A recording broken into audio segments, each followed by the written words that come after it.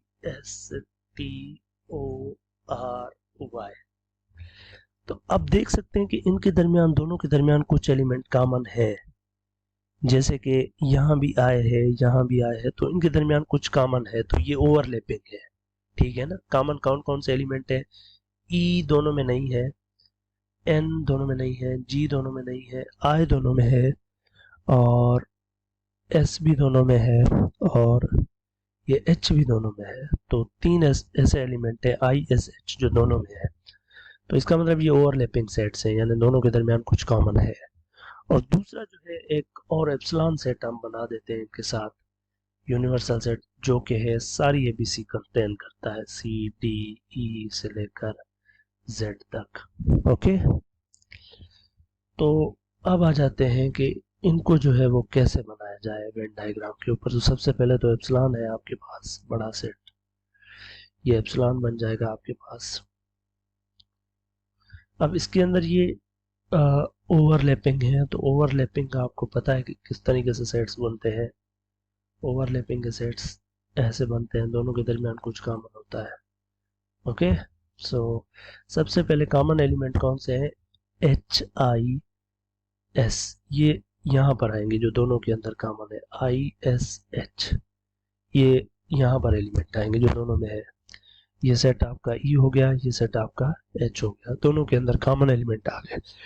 अब मुझे वो एलिमेंट बताएं जो एच में है लेकिन कॉमन वाले नहीं है। तो ये एच के ऐसे एलिमेंट हैं TORY जो सिर्फ एच के अंदर है और ये कॉमन में नहीं आते, तो ये यहाँ पर आएंगे TORY।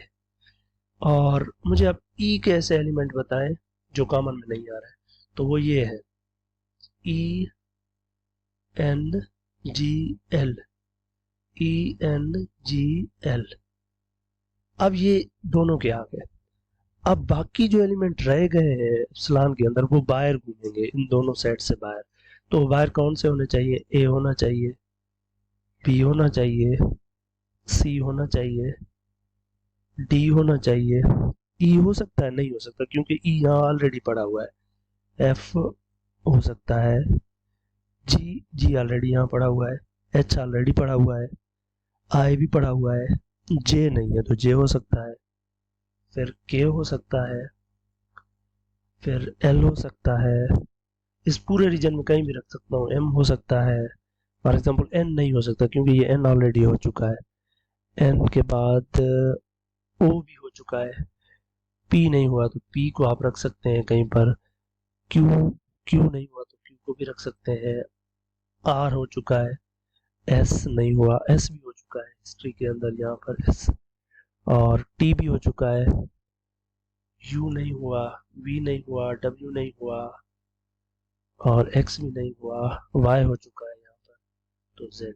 तो ये इस तरीके से, मतलब पहले तो ई वाले एलिमेंट, पहले सबसे पहले जो दोनों में कॉमन है वो, उसके बाद जो एच के वो एलिमेंट जो जिनका ई के साथ कुछ लेना देना नहीं है वो यहाँ पर आएंगे, यानी इसको हम कहते हैं ओनली एच, इस पार्ट को कहेंगे आप ओनली एच, ठीक, और इस पार्ट को कहेंगे आप ओनली ई, यानी ये पार्ट जो है ये वाला, ये पार्ट ये ओनली ई कहलाएगा यहाँ तक, और इसी तरीके से ये पार्ट जो है ये वाला ये ओनली एच कहलाएगा, और ये जो पार्ट है ये दोनों में जो कॉमन है ये कहलाएगा both E and H, both E and H. इस पर हम बाद में भी बात करेंगे। तो इस वीडियो को मैं ओवरलैपिंग तक रख रहा हूँ, अगली वीडियो में हम बात करते हैं डिसजॉइंट पर थोड़ा सा डिटेल के अंदर। लेकिन अगर एप्सिलॉन ना होता तो बस फिर एप्सिलॉन नहीं बनाते, तो फिर सिर्फ इन दोनों को कंसीडर कर लेते हैं, ठीक है, तो वो आप समझ सकते हैं। I am sure. Let's meet for disjoints in the next video.